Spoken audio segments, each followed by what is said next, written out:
గురుగారు, జంట నాగుల ఆరాధన ఎటువంటి ఫలితాలను ఇస్తాయి? ఈ జంట నాగుల ఆరాధన అనేది ఈ సుబ్రహ్మణ్య ఆరాధనలోనే, నాగారాధనలో ఇది ఒక ప్రణాళిక.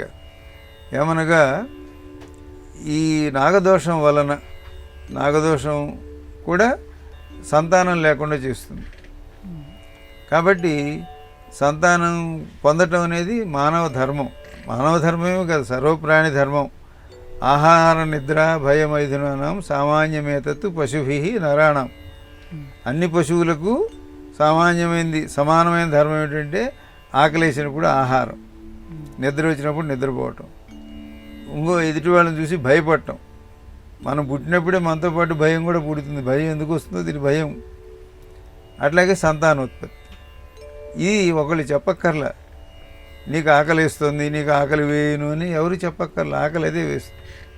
కాబట్టి ఇవన్నీ పొందేటువంటి వాటికి నాగదోషం కారణమవుతుంది అని, ఆ నాగదోషాన్ని పోగొట్టుకోవడం కోసమని ఈ జంట నాగుల వలన మనకు సంతానోత్పత్తి, అంటే దంపతులు వారు చేసిన నాగప్రతిష్ఠ చేయటం వలన ఈ సంతానోత్పత్తిలో కలిగేటువంటి లోపాలు కానీ, అలాగే దానికి సంబంధించిన దోషాలు ఉంటాయి, స్త్రీలకు కలిగేటువంటి దోషాలు, వాటిని పోగొట్టడం కోసమని జంట నాగుల్ని పెట్టడం వలన ఆ ప్రయోజనం కలుగుతుంది అనేది. ఆ నాగప్రతిష్ఠను జంట నాగులుగా చేస్తారు, ఒకటిగా కాకుండా.